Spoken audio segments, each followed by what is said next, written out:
December 31 तारिख दिन माधव सिंह हाथ खर्च योजना अधीन में छात्र छात्री को मिल 5,000 टंका। तेज क्यों छात्र छात्री पाइबे एने मुख्यमंत्री मोहन चरण माझी जारी कले एक बड़ घोषणा।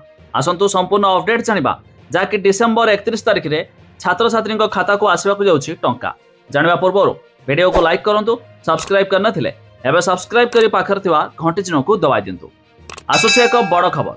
आसंता 31 तारिख में माधव सिंह हाथ खर्च प्रदान कराजिबो। राज्य में अनुसूचित जाति अर्थात एससी और अनुसूचित जनजाति अर्थात एसटी छात्र छात्री को यही हाथ खर्च मिल। मुख्यमंत्री मोहन चरण माझी राज्य स्तरीय भारतीय भाषा उत्सव में यह घोषणा करिसेंति। बरगढ़ जिला घेंसरे यह कार्यक्रम शुभारंभ कराजिबो। राज्य सरकार यह कार्यक्रम जरिया राज्यर लक्षाधिक एससी और एसटी छात्र छात्री को सुफल पाइबे।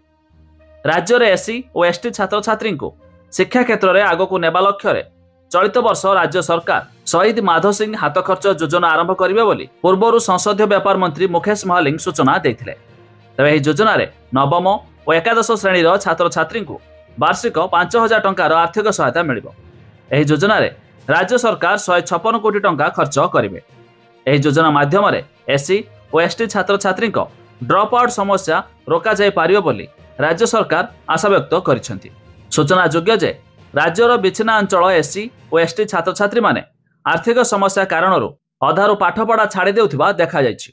एहा एबे बड़ चिंतार कारण साजिथिबारु एथिपाई राज्य सरकार यह योजना लागू करेंगे। यह समस्या को दूर करिया पई बीजेपी निर्वाचन इस्ताहार मध्य उल्लेख करथिला। एबे क्षमता को आसिबा परे पूर्व प्रतिश्रुति पूरण करने को मुख्यमंत्री प्रयास आरंभ करिसेंति। तबे डिसेम्बर 31 तारिख में एससी और एसटी छात्र छात्री को मिल 5,000 टंका लेखाएं माधव सिंह हाथ खर्च योजना अधीन।